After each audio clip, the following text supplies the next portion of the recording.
रहीम अस्सलाम वालेकुम dear students. आज का हमारा क्लास है फंक्शन ऑफ माइटोकॉन्ड्रिया। माइटोकॉन्ड्रिया क्या है? एक ऑर्गेनेल है। कहाँ पर पाया जाता है? सेल के अंदर पाया जाता है। उनका काम क्या है? तो इसी लेक्चर के अंदर हम बात करेंगे, ठीक है। तो सबसे पहले उनका काम है सेंटर ऑफ एरोबिक रिस्पायरेशन। ये सेंटर ऑफ एरोबिक रिस्पायरेशन होता है। एरोबिक रिस्पायरेशन वो रिस्पायरेशन होती है जिसमें ऑक्सीजन की इन्वॉल्व होता है, जो ऑक्सीजन की मौजूदगी में होता है, जिसमें ऑक्सीजन जो है वो यूटिलाइज होता हो। तो ऐसी रिस्पायरेशन को एरोबिक रिस्पायरेशन बोलते हैं। और रिस्पायरेशन के नतीजे में जो लार्ज मॉलिक्यूल होते हैं वो छोटे मॉलिक्यूल्स में कन्वर्ट होते हैं और उसमें जो स्टोर एनर्जी होती है वो रिलीज होती है। वो किस तरह रिलीज होती है? वो in the form of ATP release होती है और वही एनर्जी पर डिफरेंट फंक्शन को परफॉर्म करने के लिए तो सारे के सारे ऑर्गेनिज्म उसको यूज करते हैं, ठीक है। जो हमारे पास यूकेरियोटिक ऑर्गेनिजम्स होते हैं, ठीक है। यानी यूकेरियोटिक ऑर्गेनिज्म वो ऑर्गेनिज्म होते हैं जिसमें ट्रू न्यूक्लियस होता है और मेम्ब्रेन बाउंडेड ऑर्गेनेली उसके अंदर मौजूद होती हैं। तो हम जब जो प्रोकैरियोटिक ऑर्गेनिज्म होते हैं और यूकेरियोटिक ऑर्गेनिज्म होते हैं उनको हम जब डिफरेंशिएट करते हैं तो हम ये भी बात करते हैं कि eukaryotic organism having membrane bounded organelle, जबकि prokaryotic organism do not have true nucleus and membrane bounded organelle. तो ये जो है जो माइटोकॉन्ड्रिया है ये मेम्ब्रेन बाउंडेड ऑर्गेनेली है।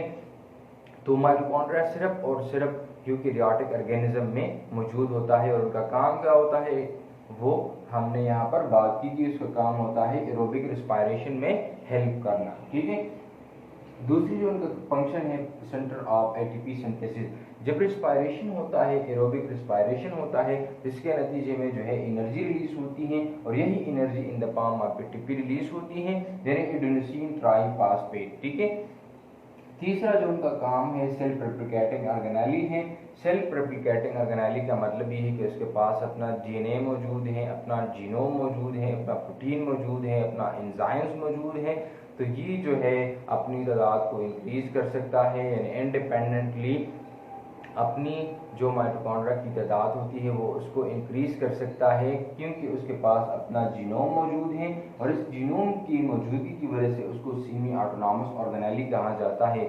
सेमी का मतलब होता है आधा, ऑटोनॉमस का मतलब होता है इंडिपेंडेंट। मतलब ये आधा जो है अपनी सारी एक्टिविटी को जो है इंडिपेंडेंटली परफॉर्म कर सकता है और आधे को परफॉर्म करने के लिए ये न्यूक्लियस पर डिपेंड करता है, यानी कुछ एंजाइम्स और कुछ प्रोटीन ये खुद तैयार कर सकता है क्योंकि उसके अंदर अपना वो राइबोसोम्स हैं, अपना डीएनए मौजूद है। लेकिन बास को परफॉर्म करने के लिए और बास प्रोटीन को डेडिकेट करने के लिए उस ये न्यूक्लियस पर डिपेंड करता है और वहाँ से ये अपनी जो प्रोटीन्स होती हैं उसको तैयार कर सकता है।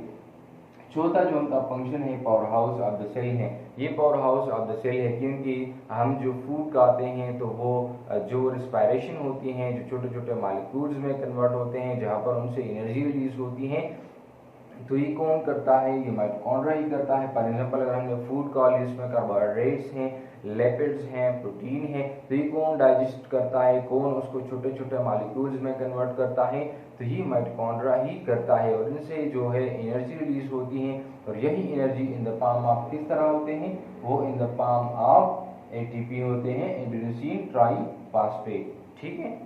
अच्छा, अब ट्रांसमिशन ऑफ माइटोकॉन्ड्रिया किस तरह होता है? जैसे एक नस्ल से जो है वो दूसरे नस्ल पैदा होते हैं, तो उसमें माइटोकॉन्ड्रिया कैसे एक नस्ल से दूसरी नस्ल वो मुंतकिल होती है, या एक माइटोकॉन्ड्रिया अपनी पेरेंट से अपनी औलाद में वो कैसे मुंतकिल होते हैं।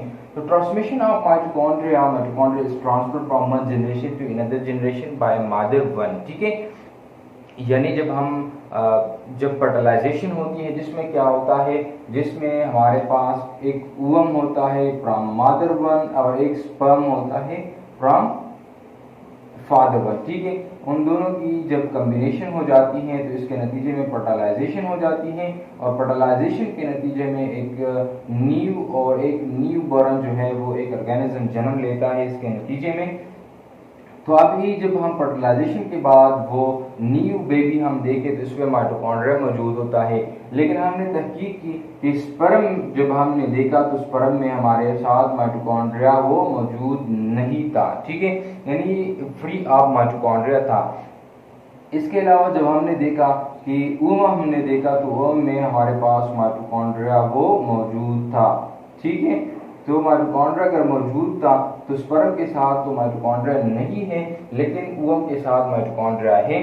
तो इस के नतीजे में जो न्यू बेबी हमारे पास बना तो उसमें माइटोकॉन्ड्रिया मौजूद था। तो हम इसलिए हम कहते हैं कि mitochondria are transferred from one generation to another generation by mother one cell, ठीक है, मदर वन ओवम के नतीजे में जो है mitochondria from one generation to another generation वो ट्रांसफर होते हैं।